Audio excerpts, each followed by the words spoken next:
Ayun, good morning po sa inyong lahat. Andito na po muli ang lingkod, Sal TV Official, muli nagbabalik at nangungumusta muli sa inyo. Kumusta na ang ating mga solid na naandyan lamang at naghihintay sa ating muling pagbabalik. Pasensya na kayo kung talagang tayo ay minsan-minsan na lang nag-upload dito sa ating munting channel at minsan-minsan na rin lang tayo sumisilip sa ating mga YouTube, no? Sa ating mga kasamahan. At yung iba ay hindi na talaga na rin natin napapanood, no? Dahil nga sa ating kabisi-bisihan. Siyempre unahin po natin yung ating trabaho, ano po? At do'n tayo kumikita. So dito, ano isang linggo pa, ilang araw na ba na mainit, na maingay. Tuloy na po tayo 'no. Pero bago ang lahat, shoutout muna tayo sa ating mga kasamahan diyan, 'no. Malu de los Santos, Banat Bagsik, Hayat Zamora, sa Magalo Mix Vlog, si Lina Barbosa Official. Ayan, nasa na po itong aking mga kasamang ito. And, ayan. So, kumusta na po ang lahat, 'no? So, tuloy na tayo kasi isang araw pa natin na talaga na sobrang mainit itong kanilang usapin, 'no? Kanilang usapin na pinagtatalunan at pinag-aawayan dito sa social media. Ito nga ay patungkol dun sa nanay ni Rina, ano?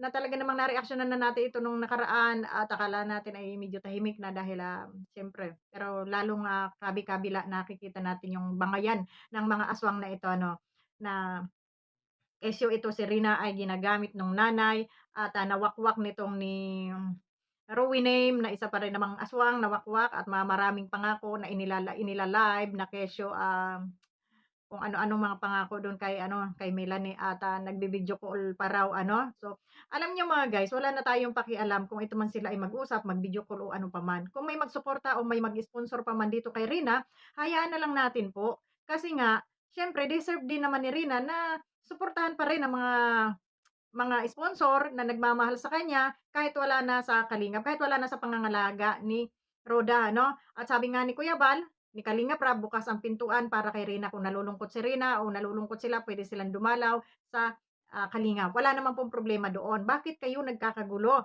Lalong-lalo na itong si Kunyang dakdak ng dakdak na hindi na maintindihan kung ano-ano ng paninira. Kesyo nagpapabayad, ito si Melanie, kesyo ganun ganito. Napakatanga mo, Kunyang. No, ito lang masasabi ko sa'yo, napakatanga mo. Alam niyo kung bakit? Kung hindi naman kayo ang nandidemonyo diyan kay Melanie, hindi man yan tatanggap ng pera. Kung hindi kayo ang ngayon pilit niyo isinusumbat, sinisiraan niyo dahil wala na ba sa kamay niyo, 'no? So, noon pa man nagkakagulo na kayong mga grupo-grupo, hindi na malaman kung sino na ba talaga yung ano sa inyo kasi puro kayo mga sulsol. Wala akong kabigin itulak dito sa mga grupo na ito, dito kay Kunyang, dito kay Ruwinim na isa pang, sagad sa buto ang kaanuhan dahil yan nga ang mga sulsol. So, wala akong tulong kabigin dito kasi pare-parehas naman 'tong mga mukhang pera, eh, 'di ba? Nung ngayon sisisihin niyo si Melanie na kesyo tumatanggap ng pera, kesyo nababayaran, kesyo nasusulsulan. Sino ba nagsulsol? 'Di ba kayo? Kilala ba kayo ni Melanie? May kontak ba si Melanie sa inyo? 'Di ba wala? Kayo ang kumontak sa kanya, kayo ang unang kumontak sa kanya at kayo ang nagbida-bida na kesyo ito nagbigay-bigay kayo doon. Siyempre tatanggapin nung tao dahil nangangailangan, 'no? Pinagkakakitaan niyo naman yung kanyang anak. Oh, tapos 'pag kayo mag-abot sa kanya alangan namang hindi niya tanggapin. Ngayon kasumbat-sumbat niyo? Kung nanghihingi man si Melanie ng load halagang 200, ha? Tapos yung nasusulisit niyo, sapat kaya yun? Kasi may nakita akong mamaya itong si Ruwinim na naman ang magsumbat-sumbat dito kay Melanie. Oh, yung mga binibigay niyong load halagang 200, 'di ba? So, dapat lang na manghingi sa inyo, bakit ginagamit niyo yung kanyang anak sa pagsusulisit, 'di ba? Oh. Ngayon isusumbat niyo 'yan sa kanya. Sino ba lumapit sa kanila? 'Di ba kayo ay nagpakilala, 'di ba? Tapos ngayon na hindi nasunod yung inyong mga kagustuhan, aawayin yung tao, susumbatan niyo, sasabihin niyong isang walang hiyang ina, isang hindi mapagmahal na ina, isang responsableng ina. Bakit kayo, mga responsable ba kayo sa pamilya niyo? Ang kakapal ng mga mukha niyo, pinag-aawayan niyo yung hindi niyo anak. Baka nga yung mga anak niyo o mga mukhang anggusgusin na, hindi niyo naaasikaso yung pamilya niyong mga nagugutom. Ano? Tapos kayo nagpapabida-bida dito kay Rina, 'no? Ugali talaga ng Pinoy, oo, 'no? Manahimik kayo, mga nakakahiya kayo, may ina 'yan, Andiyan pa yung mahal na ito si Ruinem, mahal na mahal namin 'yan si Rena, higit pa sa amin gano'n ganito. Ulol, mga ulol kayo, 'yun lang masasabi ko. Alam niyo kung bakit? May anak 'yun, may nanay yung tao, may pamilya yung tao, may nagmamahal doon, hindi kayo. Kayo mga sulusol lang, mga panira lang kayo. Oh, 'di ba? Kaya ikaw Ruinem, yang mga pangako-pangako mo dito sa nanay ni Rina at yung mga pagpapagamot niyo sa St. Luke's o yung mga kaik-ika ninyong, pinagsasasabi, panindigan niyo 'yan, ha? Ibigay niyo, bigyan niyo ng magandang buhay si Melanie, bigyan niyo ng magandang bahay si Melanie, ipagpatayo niyo ng bahay, pagandahin niyo ang buhay ni Rina dahil kung hindi, masasabi kong kayo ay mga 'Di ba? Pilit yung kinuha sa kalingap, pilit niyo sinulsulan o sabihin na nating nasulsulan si Melanie, na pilit yung kinuha dahil hindi niyo mapabahayan, dahil nasa kamay ng kalingap, dahil hindi tinatanggap ni Kalingap Rab ang inyong pabahay o ni Kuya Bal, kaya niyo pilit kinuha itong bata. Ngayon na nasa poder na ng ina, pagandahin niyo ang buhay ni Melanie. Bigyan niyo ng pangkabuhayan, patayuan niyo ng mansyon na bahay, ipadoktor niyo si Rina, ipagamot niyo si Rina without vlog-vlog, without camera-camera, panindigan nyo yung mga kahambugan ninyo. At ikaw naman, Melanie, samantalahin mo ang pagkakataon, hut-hutan mo lahat ng mga sponsor na ito na nagbida-bida sa'yo, ilagay mo kaagad sa account mo kung may binibigay silang pera dahil darating ang panahon, malabo na. At malabo na yung 5 taon na naandyan pa yung mga yan na susuporta sa inyo. Ay, pinakamatagal na yung 5 taon ha. Baka nga bukas-bukas mamaya wala na. Iniwan ka na ng mga animal na yan dahil wala silang pansuporta. Wala nang makoleksyon ang mga yan, ano? Kaya ngayon pa lang, Melanie, maging wise ka, no?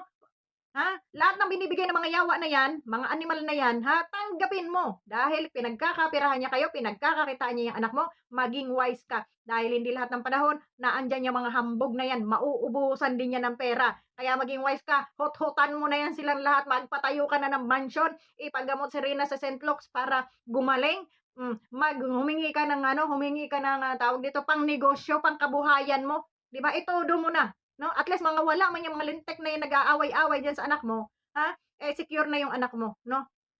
Total ginagamit din lang naman kayo eh, 'di ba? Ginagamit din lang naman kayo sa pangsusulisit nila, 'di ba? Sa channel nila ginagamit nila kayo para maykaroon sila ng views 'pag kayo ang napapag-usapan, 'di ba? Hut-hutan mo na. Maging wise ka na. At do'n sa mga nag-aaway-away diyan, itong mga tanga-tangang nag-aaway-away na 'to, alam niyo, hindi niyo ba naisip na ayaw niyo nun, hindi na kayo magkakasala kung sakali man na kayo ay kolekta ng kolekta do'n sa mga OFW tapos pinapadala niyo doon tapos yung iba ginagamit niyo rin ano?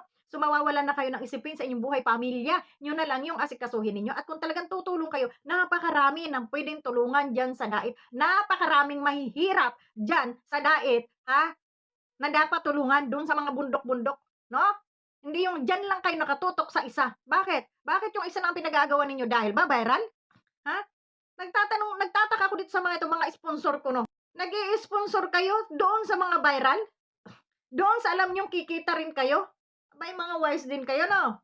So, hindi pagtulong yang inyong mga yan, mga pakitang tao, mga paepal para kung kuno ay makatulong, mahal namin si ganito, yung mga mahihirap. Huwag niyo nga akong artehan. Kung talagang tutulong kayo, ang daming puwedeng tulungan, ano? So, ayan.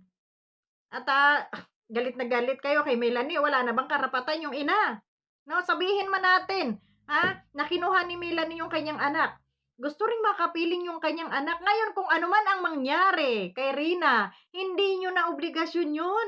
Wag na kayong mag-ipal-ipal na, ano kaya, paano yung ganito, paano kung bumalik ang sakit ni Rina, paano kung maging mapariwara si Rina, paano kung ganito, paano yung wala na kayong pakialam do'n. Obligasyon na 'yun ng ina kung ano man ang gawin niya sa kanyang anak. Kahit ibenta niya pa yung kanyang anak, wala kayong pakialam. Kahit tadtarin niya pa ng pinong-pino yung kanyang anak, wala kayong pakialam dahil ang ina ang may karapatan, ang pamilya ang may karapatan. Kayo, huwag kayong masyadong mapanguna, "Paano kung bumalik ang sakit ni Rina?" Wala naman tayong magagawa kung bumalik ang sakit ni Rina. 'Di obligasyon 'yun ng ina, ipagamot niya 'yun dahil siya naman ang kasama sa bahay, 'no, 'di ba?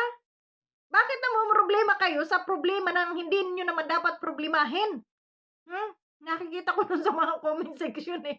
Ang dami nilang katanungan, ang dami nilang problema sa buhay. Problemahin niyo yung problema niyo sa inyong pamilya, hindi yung problema ng iba ang pinoproblema niyo. Ha? Ay ano kung halimbawa bumalik ang sakit ni Rina, ay ano kung hindi maipagamot, ay hindi na natin kasalanan yon. Kasalanan na nung ina. Sasabihin niyong nakakaawa yung bata, nakakaawa. Hindi nga naawa yung ina kung sakali, tapos kayo maaawa, 'di ba? Kawawa niyo yung sarili ninyo, kawawa niyo yung mga anak ninyo, 'di ba?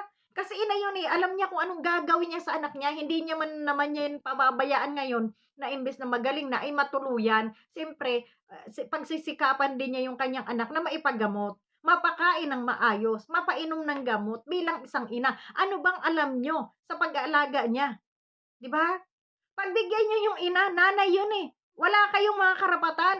Ang asikasuhin niyo yung mga anak niyo, bigyan niyo ng atensyon at baka mamaya saka saka ko-comment niyo, ha?